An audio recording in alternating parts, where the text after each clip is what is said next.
इस video lecture में हम बात करेंगे प्रॉपर्टीज़ ऑफ एपीज़ की। जो हमने अभी एपी पढ़ा उसके जो बेसिक प्रॉपर्टीज़ कुछ एक हम बात कर चुके हैं, बता चुका हूँ, उनको थोड़ा रिमाइंड भी करवा देता हूँ और कुछ और आगे की प्रॉपर्टीज़ के बारे में बात करेंगे। सबसे पहली बात देखिए, अगर हम एपी की बात करें तो डेफिनेशन के अकॉर्डिंग हम एपी किसको कहते हैं? A plus d, a plus 2d and so on, ये होती है हमारी एपी। ठीक है, जिसमें ए है हमारी फर्स्ट टर्म t1 या कई बार इसको a1 से लिख देते हैं, एक ही बात है, और डी जो होता है वो होता है हमारा कॉमन डिफरेंस। ठीक है, ये तो हमारी बेसिक डेफिनेशन थी। ठीक है, दूसरी बात यहीं से निकल के आई थी कि nth टर्म जो होगी एपी की, tn, यहाँ an लिखना चाहो an लिख लो। इसके लिए फार्मूला होता है a plus n minus 1 into D. ये हमारे पास सेकंड प्रॉपर्टीज की nth टर्म के लिए। ठीक है, ये जो फार्मूला है आपको जो बताया nth टर्म का, ये सिर्फ और सिर्फ किसके लिए है? For AP only. ठीक है, मगर एक फार्मूला और आपको बताया मैंने nth टर्म का, ये फार्मूला जो है ये किसी पर्टिकुलर सीरीज के लिए, सीक्वेंस के लिए नहीं है, ये सभी टाइप की सीक्वेंस पे अप्लाई हो सकता है। ये फार्मूला था Sn माइनस Sn माइनस 1, इसका बताया भी था किस तरह से आया ये फार्मूला। n टर्म्स के सम में से n माइनस 1 टर्म का सम सब्ट्रैक्ट कर दीजिए तो ये हमें मिलता है Tn। ये आप एपी के लिए भी यूज कर सकते हैं और ये फॉर ऑल टाइप ऑफ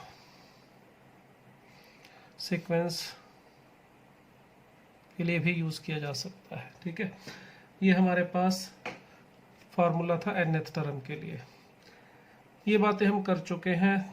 इसके अंदर एक पॉइंट और हम nth टर्म के बारे में नोट करेंगे, वो क्या है देखिए, वो भी है, हमने शायद पिछले एक लेक्चर पहले बात की थी, सेकंड या थर्ड लेक्चर में मैंने एक प्रॉपर्टी आपको बताई थी।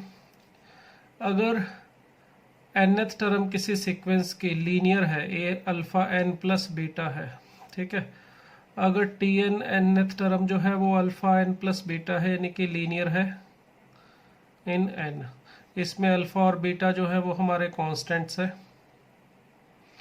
तो इस केस में हम ये बोल सकते हैं कि ये जो सीक्वेंस होगी t1 t2 t3, ये क्या होगी? एपी होगी। ठीक है, और डबल एरो लगाने का मतलब इफ एंड ओनली इफ, यानी दोनों बातों बोली जा सकती है। अगर सीक्वेंस एपी है तो nth टर्म क्या होगी? लीनियर इन n।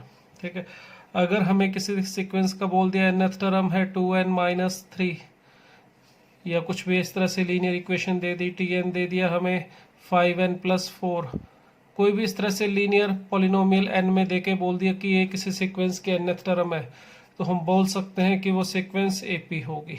ठीक है, एक बात इस पे और ऐड कर सकते हो कि इस एपी का जो कॉमन डिफरेंस है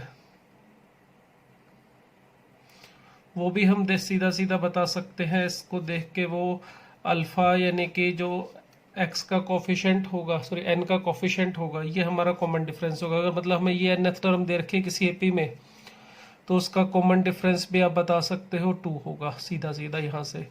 और यहाँ पे आप बता सकते हो कि अगर ये किसी nth टर्म में किसी सीक्वेंस की, तो वो एपी होगी, पहली बात। और दूसरी बात, उसका कॉमन डिफरेंस आप बता सकते हो 5 होगा, यहाँ से n का कोफिशिएंट देख के। ठीक है, वो सिंपल है कॉमन डिफरेंस। ये किस तरह से आता है? कॉमन अगर ये एपी है तो कॉमन डिफरेंस के लिए फार्मूला होता है tn माइनस 1। तो tn हमारे पास क्या है? अल्फा n प्लस बीटा, तो tn माइनस 1 क्या होगा? Alpha n minus 1 plus beta. तो देखिए सब्ट्रैक्ट करने पर ये बीटा भी कैंसिल हो जाएगा, अल्फा n भी कैंसिल हो जाएगा, तो ये अल्फा ही मिलेगा। तो जो n का कोफिशिएंट होगा उसे आप क्या कह सकते हो? Common difference of AP. Next property nth term के बारे में ही देखिए, अगर सीक्वेंस है हमारे पास टोटल, उसमें एपी के अंदर मान लेता हूँ m टर्म्स है, t1 t2 t3 and so on up to tm। m है लिखा है मैंने यहाँ पे, ध्यान रखिएगा, मतलब m टर्म्स की सीक्वेंस है। ठीक है, और इसके अंदर अगर हमें ये एपी है, ये भी लिख देता हूँ चलिए, अगर एक एपी है और इसमें हमें दे रखे m टर्म, वैसे तो ये एपी जी पीएचपी सबके लिए ये बात बोल सकते हो, बट टर्म को फाइंड आउट करने का फार्मूला ये तो एपी के लिए है, मगर सिर्फ टर्म का नंबर के लिए बात हो रही है। प्रॉपर्टी होती है कि अगर nth टर्म फ्रॉम बिगनिंग, इसको हम लिखते हैं tn, ठीक है। अगर बिगनिंग से, स्टार्टिंग से nth टर्म को tn लिखा है, तो अगर हमें कहा जाए nth टर्म फ्रॉम एंड से किसी टर्म का नंबर हमें पता है n, तो उस टर्म का नंबर हम स्टार्टिंग से बताना चाहें तो बता सकते हैं tm plus 1 minus n। That is, इसमें यह बात बोला जा सकता है कि m plus n minus 1th term from beginning. मतलब क्या है, अगर किसी सीरीज के अंदर हमें टर्म का नंबर एंड से बता दिया जाए तो उसका नंबर एंड से पता कर सकते हैं इस फार्मूले से m plus m+1 minus n से। m+1 माइनस n ये हमारे पास फार्मूला है उस टर्म का नंबर बताने के लिए कि उसका नंबर स्टार्टिंग से कितना होगा। उसको ढूंढने के लिए तो अपने पास यही फार्मूला रहेगा। फॉर एग्जांपल, अगर मैं कहूँ कि एक सीरीज है, उसमें है 50 टर्म, ठीक है, t1 t2 t3, या मैं सिंपल इसको बनाई लेता हूँ, ले लेता हूँ एग्जांपल के लिए 3 7 11 15, ये एक एपी है देखिए, ठीक है। इसमें 50 टर्म्स हैं, तो लास्ट में 50 टर्म तक है। अगर हमें सिंपली कहा जाए फोर्थ टर्म फाइंड आउट करनी है तो कोई झंझट नहीं है, a प्लस 3d हमारी फोर्थ टर्म आ जाएगी। a का मतलब है 3 और 3 इंटू डी का मतलब है इसमें 4, तो ये 15 आ जाएगी इस तरह से। अगर फिफ्थ टर्म ढूंढनी है, 7 टर्म ढूंढनी है, वो तो सीधा पता कर सकते हैं। बट अगर हमें कहा जाए कि find fourth term from and से उस टर्म का नंबर फोर्थ है, तो पहले पता करो कि उसका नंबर स्टार्टिंग से क्या होगा। तो उस टर्म का नंबर स्टार्टिंग से बताने के लिए क्या रूल है, m+1 माइनस n। m का मतलब क्या है, टोटल नंबर ऑफ टर्म, जो कि यहाँ पर 50 है, प्लस 1 माइनस n। n का मतलब जो हमारे पास टर्म का नंबर है एंड से। तो इसका मतलब हमें फोर्थ टर्म फ्रॉम एंड ढूंढनी है, तो इसका मतलब हमें ढूंढना है 47 टर्म, यानी जो स्टार्टिंग से 47 टर्म होगी, यहाँ से अगर 47 टर्म ढूंढोगे, वो एंड से उसका नंबर क्या होगा, फोर्थ। और इसको ढूंढने के लिए फार्मूला होना चाहिए a प्लस 46d। अब a हमें पता है और 46 इंटू डी भी पता है, 4। इसको सिंप्लीफाई करके जो वैल्यू आएगी वो हमारे पास फोर्थ टर्म फ्रॉम एंड आ जाएगा। तो किसी भी टर्म का अगर हमें नंबर एंड से पता है तो इस फार्मूले से हम उसका नंबर कहाँ से पता कर सकते हैं, स्टार्टिंग से। तो ये थी हमारी प्रॉपर्टी नंबर 5। उम्मीद है क्लियर हो गई होगी। चलिए नेक्स्ट प्रॉपर्टी के बारे में बात करते हैं, प्रॉपर्टी नंबर 6।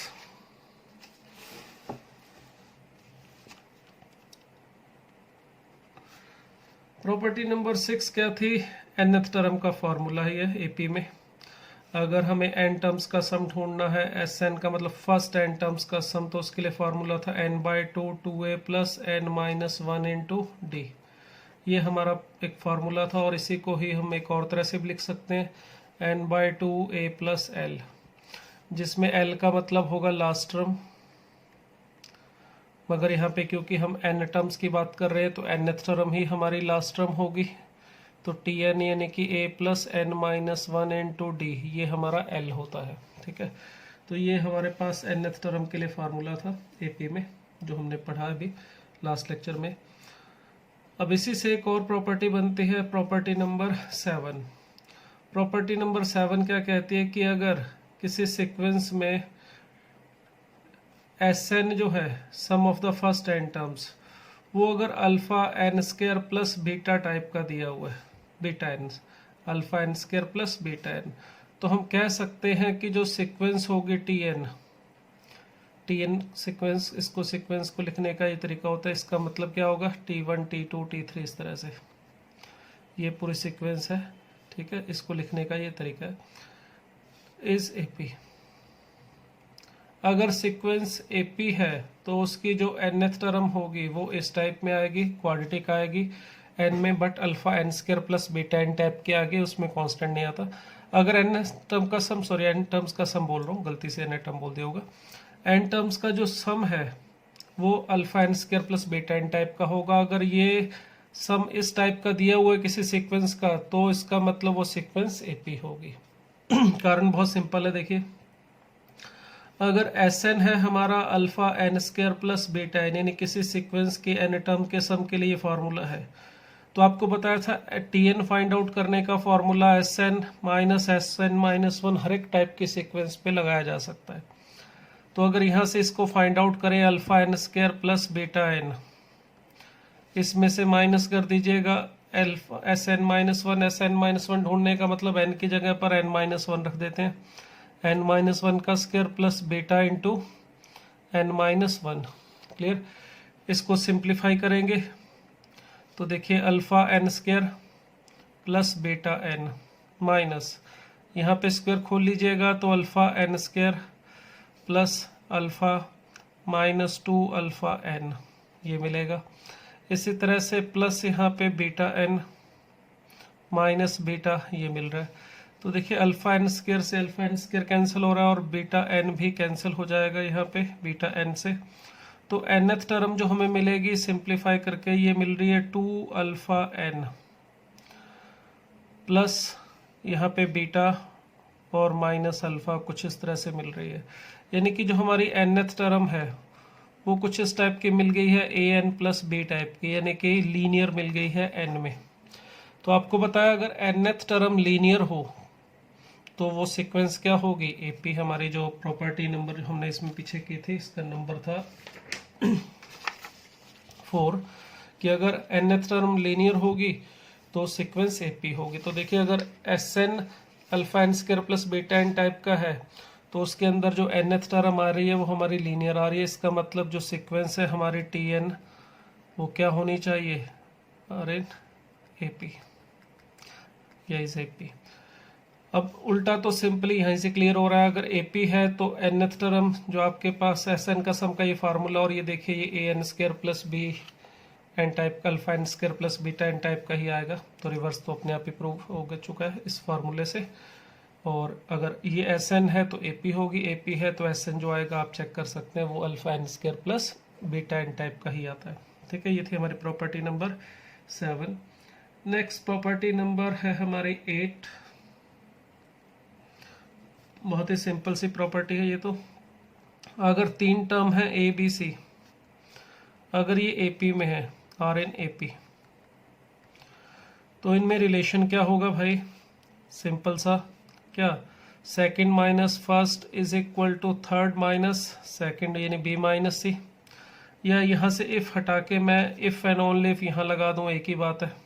ठीक है, यानी कि अगर कॉमन डिफरेंस सेम है, यानी second minus first is equal to third minus second है, तो आप एबीसी को एपी में बोल सकते हो, और एबीसी अगर एपी में है तो ये बात भी बोली जा सकती है। इसको सिंप्लीफाई करके देखूं तो ए उठा के उधर और सी उठा के इधर ले आऊं, यहाँ पे थोड़ा गलत लिख दिया, सी माइनस बी लिखना था, ये सेकंड माइनस फर्स्ट और ये थर्ड माइनस सेकंड। ठीक है, B minus A is equal to C minus B. अब इसको थोड़ा सही करके लिखूं, बी उठा के इधर ले आऊं और ए को इस तरफ ले जाऊं, तो रिलेशन क्या बनेगा, 2b is equal to a plus c. तो अगर 3 टर्म हमारे पास एपी में हो तो हम बोल सकते हैं क्या चीज़, अगर एपी में है तो ये कॉमन डिफरेंस यानी B minus A is equal to C minus B होगा, ये प्रॉपर्टी। ठीक है, और इफ एंड ओनली इफ भी लगा रहे हैं, यानी अगर ये होगा तो हम इसको एबीसी को एपी में बोलेंगे। और इसका रिलेशन इस तरह से थोड़ा सिंप्लीफाइड फॉर्म में ऐसे बन रहा है, 2b is equal to a plus c, यानी मिडल वाले का डबल फर्स्ट प्लस थर्ड के इक्वल है, तो इसका मतलब तीनों टर्म किस में होंगी, एपी में। तो 3 टर्म को एपी में प्रूव करना है तो हम इस तरह से भी कर सकते हैं कि मिडल टर्म का डबल फर्स्ट प्लस थर्ड के इक्वल प्रूव कर दे तो भी वो एपी हो जाएगा, या ये तो कॉमन डिफरेंस वाला जो मेथड था ये तो है ही हमारे पास। तो ये थी हमारी प्रॉपर्टी नंबर 8। ठीक है, चलिए नेक्स्ट प्रॉपर्टी पे चलते हैं, प्रॉपर्टी नंबर 9। क्या है देखिए प्रॉपर्टी नंबर 9। प्रॉपर्टी नंबर 9 कह रही है कि अगर T1, T2, T3 and so on up to, ये एक सीक्वेंस है, कौन सी, अर्थमेटिक प्रोग्रेशन। अगर ये एपी में है तो उस केस में कुछ पॉइंट्स है, कुछ प्रॉपर्टीज है इसके ऊपर, उसे ध्यान से समझेंगे। प्रॉपर्टी कहती है कि अगर ये हमारे पास एपी है और हमें इनकी सभी टर्म्स के साथ कुछ कांस्टेंट ऐड कर दे, T1 प्लस के, T2 में भी के कांस्टेंट वही सेम वैल्यू ऐड कर दे, T3 में भी वही कांस्टेंट वैल्यू ऐड कर दे, तो ये भी एपी में ही रहेंगे। ठीक है। एक बात और इसमें, अगर T1 T2 T3 एपी में है और साथ में ये भी लिख दूं चलो, विद कॉमन डिफरेंस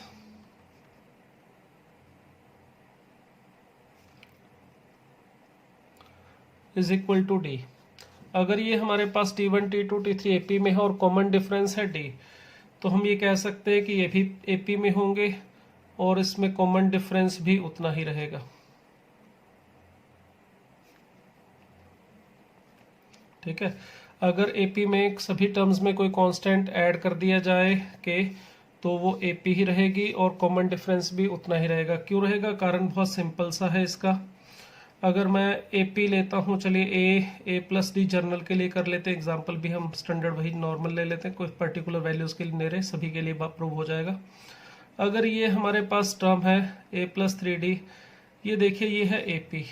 क्यों है एपी? क्योंकि इन दोनों का डिफरेंस देखिए डी आएगा, इन दोनों का डिफरेंस भी डी आ रहा है, इन दोनों का डिफरेंस भी डी आ रहा है, यानी कॉमन डिफरेंस जो है वो सेम है और वो आ रहा है हमारा डी। क्लियर? इसी तरह से अब अगर मैं हम सब में कुछ ऐड कर दूं, ए प्लस के, ए प्लस डी प्लस के, ए प्लस 2d प्लस के, इस तरह से अगर आप सब में के ऐड कर देंगे तो भी देखिए इसमें से इसको सब्ट्रैक्ट करेंगे, प्लस डी प्लस के में से प्लस के को सब्ट्रैक्ट करेंगे तो कितना मिलेगा? डी। इन दोनों का डिफरेंस भी आप देख सकते हैं डी रहेगा। इसी तरह से ए प्लस 3d प्लस के, ये फोर्थ टर्म होगी हमारी, और इन दोनों का डिफरेंस भी सेम आएगा, देखिए डी। तो ये भी हमारे पास, इसका मतलब किस में होंगे? एपी में, और कॉमन डिफरेंस भी कितना रहेगा? डी। तो अगर एपी की सभी टर्म्स में कुछ कांस्टेंट ऐड कर दिया जाए तो वो भी एपी होगी और कॉमन डिफरेंस भी उतना ही रहेगा। और ऐड की बजाय सब्ट्रैक्ट के लिए भी सेम प्रॉपर्टी है।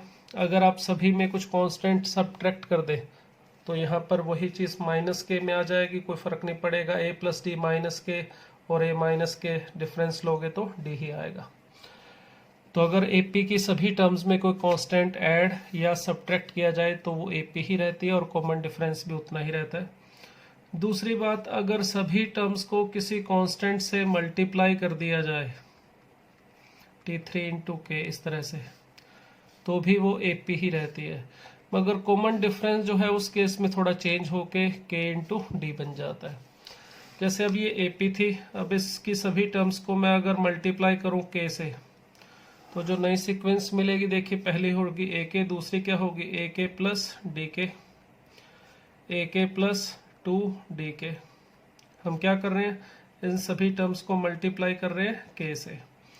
तो इसी तरह से ए के प्लस 3d के, अगर आप चेक करना चाहें तो चेक कर सकते हैं, ये एपी है। इन दोनों का डिफरेंस देखिए के इंटू डी या डी के आ रहा है। इसी तरह से इन दोनों का डिफरेंस लेंगे तो भी डी के मिलेगा, इसी तरह से इन दोनों का डिफरेंस लेंगे तो भी डी के ही मिलेगा। तो अगर सभी टर्म्स के साथ कोई कांस्टेंट मल्टीप्लाई कर दिया जाए तो भी वो एपी ही रहेगी, मगर कॉमन डिफरेंस में चेंज आ जाएगा, वो डी इंटू के रहेगा। ये जो बात मल्टीप्लिकेशन के लिए लिखी है ये डिवीजन के लिए भी ट्रू है। बस डिवाइड करते वक्त ध्यान रखना होगा कि जीरो से नहीं करना है, क्योंकि जीरो से डिवाइड करोगे तो वो सारी टर्म्स नॉट डिफाइन हो जाएंगी। मल्टीप्लाई कर लो जीरो से, कोई समस्या नहीं। अगर जीरो से मल्टीप्लाई करोगे सारी टर्म 0 0 0 0 0 हो जाएंगी। 0 0 0 0 ये एपी ही है, कोई झंझट नहीं है इसमें, कॉमन डिफरेंस सेम है 0। बट डिवाइड करते वक्त ध्यान रखना है जीरो से नहीं करना। जीरो के अलावा किसी भी और नंबर से आप डिवाइड करोगे कोई समस्या नहीं है, ये सारी टर्म भी एपी में रहेगी और कॉमन डिफरेंस जो है वो भी के से डिवाइड हो जाएगा। सभी टर्म्स अगर के से मल्टीप्लाई करोगे तो कॉमन डिफरेंस जो है वो के से मल्टीप्लाई हो जाएगा, डिवाइड करने पर कॉमन डिफरेंस भी के से डिवाइड हो जाएगा। चेक कर सकते हैं इसी तरह से। फोर्थ प्रॉपर्टी, अगर मैं चलो इसमें नंबर ऑफ टर्म n लिख लेता हूँ tn तक, ठीक है, t1 t2 t3 up to tn लिख लिया, और इससे पीछे वाली टर्म तो फिर इसका मतलब लिखना पड़ेगा tn-1। तो प्रॉपर्टी नंबर 4 क्या कहती है भाई, अगर ये सारी टर्म्स एपी में है तो प्रॉपर्टी कहती है कि फर्स्ट का और लास्ट का सम यानी t1 और tn का सम, सेकंड और सेकंड लास्ट का सम tn-1, थर्ड और थर्ड लास्ट का सम, एपी में ये इक्वल रहता है हमेशा, ठीक है। क्यों होगा आप चेक कर सकते हो, ये a और ये a plus n-1 into d, इन दोनों का सम करके देखिएगा तो ये 2a plus n-1 into D आएगा। इसी तरह से आप इसमें और इसमें भी इनकी वैल्यू रख के ऐड करके चेक कीजिए, ये सेम आएगा हमेशा, कितना, 2a plus n-1 into D. और इसका जो सम है इक्वल आएगा, और ये भी बोल सकते हो वो किसके इक्वल आएगा, twice of the middle term. मगर यहाँ पे जो मिडल टर्म वाली बात बोली जा रही है वो मिडल टर्म वाली बात तभी बोल सकते हो जब n ऑड होगा, क्योंकि अगर n इवन है तो कोई मिडल टर्म मिलेगी ही नहीं।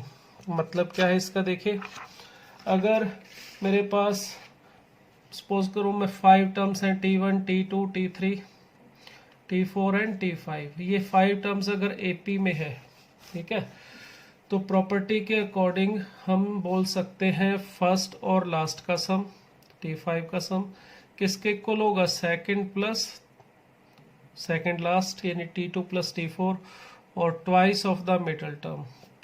यहाँ पर ये थर्ड टर्म जो है वो मिडल टर्म है, ठीक है। तो AP है अगर 5 टर्म्स की या 7 टर्म्स की या ऑड नंबर ऑफ टर्म्स की तो मिडल टर्म मिलेगी, तो उसमें फर्स्ट और लास्ट का सम, सेकंड लास्ट का सम अगर ज़्यादा होती, थर्ड और थर्ड लास्ट का सम, सबका सम इक्वल होगा और twice of the middle term के इक्वल।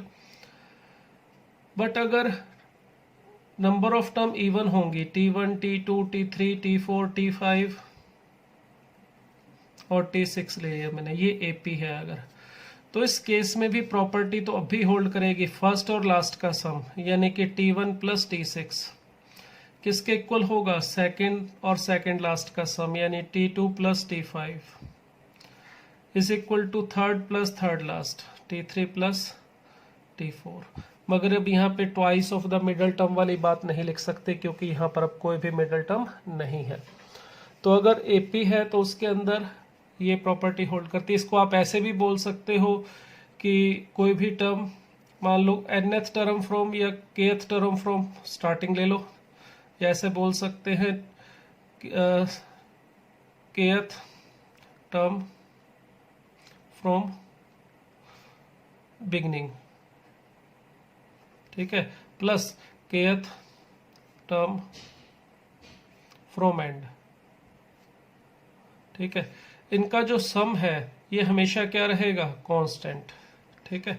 आप k की वैल्यू 1 ले सकते हो, 2 ले सकते हो, 3 ले सकते हो, या इसको a प्लस l लिख सकता हूँ। a का मतलब फर्स्ट टर्म, l का मतलब लास्ट टर्म। तो फर्स्ट टर्म और first term from starting, first term from last यानी a प्लस l। k की वैल्यू 2 लेना चाहो तो सेकंड टर्म फ्रॉम बिगनिंग और सेकंड टर्म फ्रॉम लास्ट, उसका सम एक कांस्टेंट रहेगा। Third term from starting, third term from last, उसका सम कांस्टेंट रहेगा। किसके इक्वल रहेगा, a प्लस l यानी फर्स्ट और लास्ट टर्म के सम के इक्वल रहेगा। तो ये थी हमारी प्रॉपर्टी नंबर 9, ठीक है। चलिए नेक्स्ट बात करते हैं प्रॉपर्टी नंबर 10 की। प्रॉपर्टी नंबर 10 क्या है जरा देखिए इसमें। प्रॉपर्टी नंबर 10 कहती है कि अगर t1 t2 t3 इस तरह से AP में है हमारे पास टर्म्स, कुछ एक tn तक ले लेता हूँ, ठीक है, ये AP में है और कॉमन डिफरेंस d है इनका, कॉमन डिफरेंस है इनका d। अगर ये सारी टर्म AP में है और कॉमन डिफरेंस AP है, और t1 डैश यानी ये सेकंड कोई और AP है, t2 dash, t3 dash and so on up to tn dash, ये भी अगर हमारे पास AP है, are in AP with common difference d dash, इसमें कॉमन डिफरेंस d डैश मान लेता हूँ, ठीक है। देन तो इस केस में दो प्रॉपर्टीज हैं जो हम बात करेंगे। कौन कौन सी? पहली प्रॉपर्टी ये है कि अगर मैं फर्स्ट टाइप जो सीक्वेंस है उसको मल्टीप्लाई कर लूँ अल्फा से, ठीक है, और सारी टर्म्स को, और दूसरी टर्म्स को चलिए बीटा से मल्टीप्लाई कर लो, या एक्स और वाई से कर लो, आपकी इच्छा, कोई भी वेरिएबल ले सकते हो। अगर एक्स से फर्स्ट वाली सीक्वेंस को और वाई से सेकंड वाली सीक्वेंस को मल्टीप्लाई कर लूँ और फिर कोरस्पॉन्डिंग टर्म्स को ऐड कर दूं, यानी कि x t one plus y t two, sorry t one dash, इसी तरह से x t two plus y t two dash, इस तरह से ले लूँ, x t three plus y t three dash, इस तरह से ले ले। तो ये जो हमारे पास सीक्वेंस मिलेगी ये भी क्या मिलेगी? आर इन ए पी, ये भी ए पी में होंगे।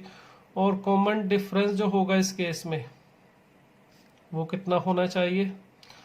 फर्स्ट सीक्वेंस देखो, ये अगर ए पी है तो एक्स टी वन मतलब सभी टर्म्स को एक्स से मल्टीप्लाई किया वो भी ए पी होगी, और उस सीक्वेंस का यानी इस वाली सीक्वेंस का जो कॉमन डिफरेंस है वो होगा एक्स डी। और इसी तरह से सेकंड वाली टर्म्स जो है इस ये भी ए पी में है और इसका कॉमन डिफरेंस होगा वाई डी डैश। अगर आप दो ए पी को ऐड करते हैं तो वो भी ए पी ही बनती है। और कॉमन डिफरेंस किस तरह से आता है? उनके दोनों के अलग अलग कॉमन डिफरेंस का सम, यानी कि x d plus y d dash. अगर आप यहाँ पे एक्स और वाई की वैल्यू 1 लेके बोलना चाहें तो ऐसे भी बोल सकते हैं, t one t plus t one dash t two plus t two dash, मतलब सीधा ऐड करना चाहो तो भी कोई समस्या नहीं है, T three plus T three dash. तो ये भी हमारे पास क्या होंगे? ए पी में, ठीक है। और इस केस में कॉमन डिफरेंस जो होगा हमारा वो होना चाहिए एक्स और वाई की वैल्यू 1 रख के डी प्लस डी डैश। अगर आप इसको फर्स्ट वाली सीरीज को 2 से और थर्ड सेकंड वाली सीरीज को -3 से मल्टीप्लाई करके ऐड करना चाहें, 2t1 minus 3t1 dash 2t2 and -3t2 dash, इस तरह से अगर आप करना चाहें तो वो भी एपी रहेगी। और कॉमन डिफरेंस इसमें कितना आएगा? 2d minus 3d dash. तो अगर दो अलग अलग एपीज हैं उनकी सभी टर्म्स को किसी अलग अलग कांस्टेंट से, फर्स्ट वाले को सभी टर्म्स को x से, सेकंड वाले सभी सीरीज को y से अगर मल्टीप्लाई करके कोरस्पॉन्डिंग टर्म्स का सम लिया जाए तो वो भी एपी रहेगी। और उसमें कॉमन डिफरेंस जो होगा उसके लिए ये फार्मूला होगा x d plus y d dash. तो इसका प्रूफ तो सिंपल है, आप करना चाहें तो ऐसे कर सकते हो। फर्स्ट वाले सीक्वेंस को ए plus d, a plus 2d इस तरह से लेके ये फर्स्ट वाले सीक्वेंस को लिख लेना, और दूसरे वाले सीक्वेंस को ए डैश प्लस डी डैश, ए डैश प्लस 2d डैश, इस तरह से लिख के आप ये वाली सीरीज फाइंड आउट करके देख सकते हो, चेक कर सकते हो, वो एपी ही रहेगी।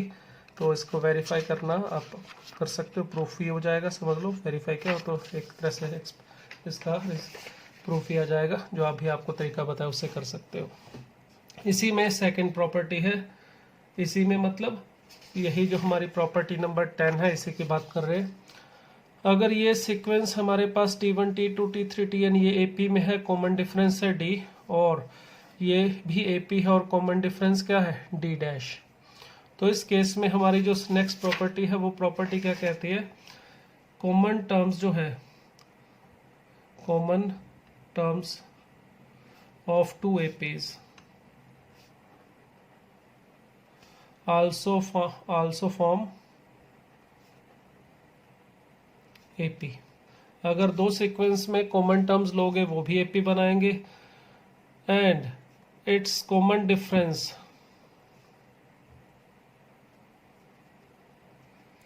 अगर ये हम कॉमन डिफरेंस लेना चाहें वो नई वाली सीक्वेंस का जो कॉमन टर्म्स लेके बनी, वो किसके इक्वल होगा? वो होगा LCM of D and D dash. अगर दो एपी के अंदर हम कॉमन टर्म लेंगे तो भी वो एपी बनेगी, और वो जो नई एपी होगी उसका कॉमन डिफरेंस होना चाहिए D और D डैश का एलसीएम। जैसे यहाँ पर मैं ले लूँ अगर 1, 5, 9, 13, 17 इस तरह से 21, ये हमने एपी ली है और इस केस में कॉमन डिफरेंस है हमारा 4, ठीक है। नेक्स्ट मैं ले लेता हूँ, चलिए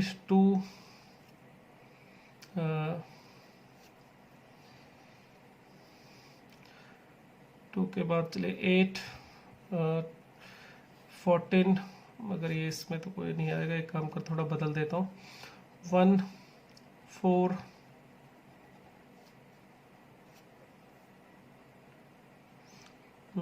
ऐसा करते हैं 1 7 13 19 25, इस तरह से ले रहा हूँ। ये भी देखिए एपी है और कॉमन डिफरेंस इस केस में मैंने लिया है 6। क्लियर? तो ये भी एपी है और ये भी एपी है। अगर आप इनकी कॉमन टर्म देखें तो पहली कॉमन टर्म तो है 1, दूसरी कॉमन टर्म कौन सी है 13। ठीक है, इसी तरह से नेक्स्ट अगर आप देखेंगे यहाँ पर नेक्स्ट इसके अंदर 21 प्लस 4 दैट इज 25 मिलेगा, और ये 25 भी देखो इसमें पड़ा है 25। तो नेक्स्ट टर्म आप चेक करके देखिएगा आगे चल के, ये हमें मिलेगी 37। तो ये भी एपी है। ठीक है, इसमें कॉमन डिफरेंस जो हुआ है वो आप चेक कर सकते हो, देखिए कितना आ रहा है 12, और 12 क्या है, एलसीएम है 4 और 6 का।